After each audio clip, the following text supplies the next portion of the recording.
There's a brand new series that just debuted on Peacock. Good timing with Jo Firestone. So we have Jo Firestone, who is the community teacher here, and Richard, who's one of the students of her class.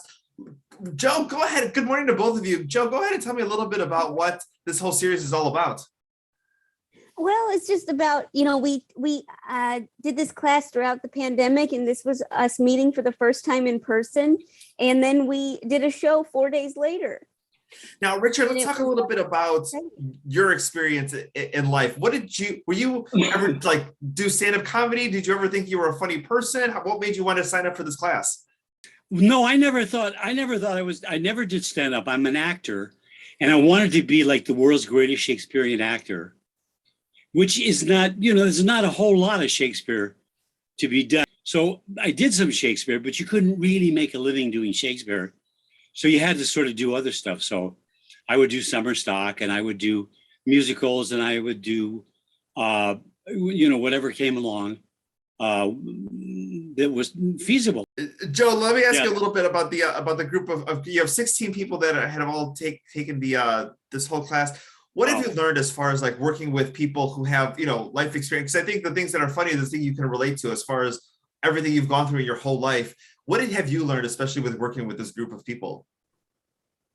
Well, everybody in the group has a very different sense of humor. And like Richard's really great off the cuff. And some other people, it's better, they like to write stuff down and think about it a lot. And it's just been really fun to be around a group of people that all want to laugh in this really kind of dark and scary time. Because we have Elaine, who's there, who actually sold jokes to Joan Rivers, and we have Bill, who we've seen in the promos wearing the pasties, and I think he just takes a splash, and you're like, oh my goodness, this is amazing. Yes, and then you might see Richard right afterwards commenting that he's so naughty. That's Richard from the promo. Oh. It is a very varied group. But everybody is sort of jolly, and it makes for a fun time.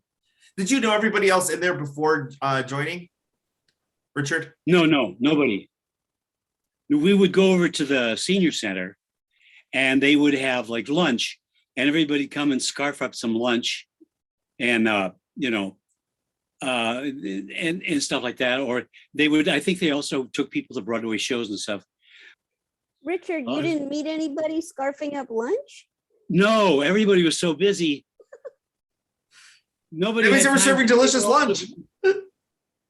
Well, they were so busy chewing that nobody had time to talk. It was like, it was like, it was amazing. But that sounds like me eating lunch as well too. Jo, I want to ask you, as far as a tip for everybody. I think so many times, you grow up and you are afraid to be vulnerable and put yourself on stage or tell a certain story that, you may have to heal with by laughter. And sometimes, you wait till a certain period in your life, or, maybe once you don't maybe have that same kind of fear. What's the message that you have for someone maybe in their 20s, 30s, or 40s or 50s who maybe is struggling with going on stage, or, kind of making light of some of these things in their life that they've gone through? Well, I think if you're ready to laugh at something, it's nice to see that other people can laugh at it too. And it feels like maybe that, like, if you can laugh at it and you can get to the point where you can make other people laugh about it, that maybe it's part of the healing process. You're on your way. Richard, Jo, thank you so much for your time today. This has been incredible. Good timing with Jo Firestone already on Peacock. Go ahead and check it out. She's doing some incredible work, and we're hearing some from very, very funny people. And Richard is just an example of one of them right there. Thank you so much for your time today. Thank you so much. Hey, thanks. Thank you.